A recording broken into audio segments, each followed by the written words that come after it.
So welcome to this module, and what we're going to do is give you the truth about sugar. There's a lot in the media about it. So the first thing we need to know is that there are different types of sugars widely available to us. Naturally occurring sugars found in fruit, vegetables and dairy products, and free sugars which are presented in honey, fruit, juices and syrups, or sugar which has been added to an existing product. So sugar is classed as a simple carbohydrate. So these forms of carbs are broken down quickly by the body for energy release, whether they come from natural or free sources. However, refined and added sugars lack the nutritional value of their natural counterparts. As our body has the ability to metabolize carbohydrates to glucose for energy, we do not need to consume any additional sugary or added sugar foods. So our bodies metabolize all carbohydrate forms and convert them into glucose energy. So if you have an excess glucose in your bodies that we don't need for energy, a process begins to convert this glycogen to glycogen, which is stored in the form of glucose in the body, in the muscles and in the liver. But we'll go into that in a little bit more detail in our future macronutrient presentation. So what happens if we have too much or too little sugar? Enjoying some sweet foods in moderation is not harmful to health, but balance is key. Blood sugar fluctuations can be dangerous.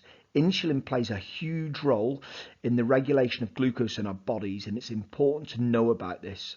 So too little sugar in your blood can lead to hypoglycemia. Too much sugar in your blood can risk hyperglycemia and diabetes.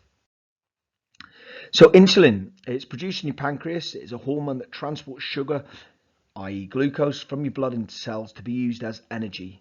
If there is extra glucose that we do not need for energy, then insulin tells muscles in the liver to bring it inside for the storage. We release insulin in proportion to carbohydrates, thus more glucose usually means more insulin, which eventually means more glycogen stored in the liver. The thing is, diabetes occurs when the body cannot use insulin properly or does not make enough insulin.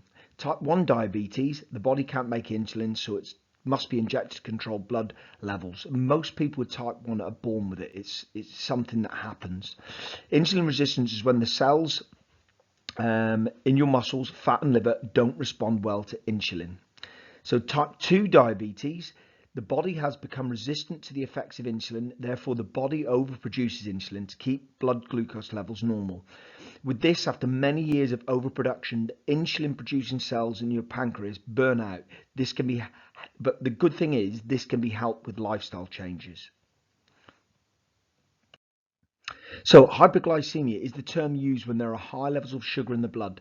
This occurs when the body does not produce or use enough insulin. This is a leading indicator of diabetes. Hypoglycemia is the term given to when there are lower amounts of sugar in the blood than normal. This can happen when the body produces too much insulin. Hypoglycemia can occur without diabetes in both children and adults. Contributing factors to this include other health issues, obesity, hereditary diabetes, certain types of stomach surgery, and pre-diabetes. Got to be careful. So why is there so much sugar? The taste of something sweet has an almost universal appeal. And I think most of us could always say that, you don't feel like something sweet. Sugar releases dopamine, which is related to the reward and motivation part of the brain. It induces a pleasant state, which is why most people can overlook the potential repercussions of overindulging in sugar, such as weight gain, blood sugar levels, and heart disease. Sugar is added to processed foods to make them more appetizing. It's also added to foods because it gives baked foods flavor, color, and texture. Acts as a preservative, helps fermentation, and can be used as a bulking agent and can balance acidity, the acids.